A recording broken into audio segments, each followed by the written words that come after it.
Dacă vrei să ai o recoltă bogată, cu plante pline de castraveți, aplică toți acești pași, urmărind până la final întregul videoclip. Castraveții sunt 96% apă. De aceea, pentru a încuraja planta să producă o mulțime de castraveți, trebuie să-i udăm din abundență și să le oferim nutrienți. Dacă pământul este uscat, planta va produce castraveți foarte puțini și amari și își va păstra energia pentru a supraviețui. De aceea, este foarte important atunci când udăm planta să-i oferim o cantitate mai mare de apă. Ca să menținem mereu pământul umed, putem folosi ca și mulci ori fân, iarbă tăiată, coajă de copac sau compost. La plantare, am pus sub fiecare plantă, la nivelul rădăcinii, gunoi de grajd acoperit cu pământ.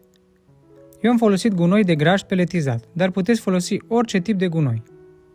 Acest lucru asigură plantei nutrienții necesari creșterii inițiale, fiind unul dintre cele mai complete îngrășăminte, fiind bogat în azot, fosfor și potasiu. Ceea ce foarte multă lume greșește este faptul că fertilizează planta doar la început, iar după nu mai asigură nutrienți. Castraveții sunt plante foarte înfometate, care produc castraveți în continuu și au nevoie, mai ales în această fază, de anumiți nutrienți, cum ar fi fosfor și potasiu. După ce apar primele flori, punem o mână de cenușă la baza fiecărei plante. În acest fel, de fiecare dată când vom uda castraveții, le vom asigura nutrienții necesari producerii noilor fructe. Eu nu înlătur lăstarii, ci tai doar vârfurile plantei, dacă crește prea înaltă sau crește prea mult în extern. Pentru cei care au puțin spațiu sau cresc castraveții în sere, se pot înlătura o parte din lăstari.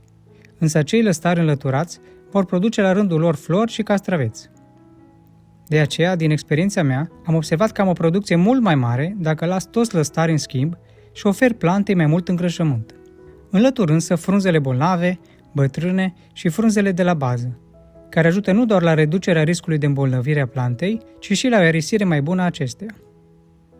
Menținerea plantei de castraveți sănătoase pe toată durata producției este esențială pentru a avea o recoltă bogată de castraveți. De aceea, vom preveni acest lucru folosind ca de obicei soluții naturale biologice fără a cauza daune corpului nostru și mediului înconjurător. Putem folosi atât lapte, cât și bicarbonatul de potasiu ca și fungicid și uleiul de nem sau săpunul de marsilea ca și insecticid. Eu folosesc aceste soluții naturale de ani de zile și pe lângă faptul că am avut mereu o recoltă bogată de castraveți, aceștia nu s-au îmbolnăvit și au continuat să producă în continuu până toamnă.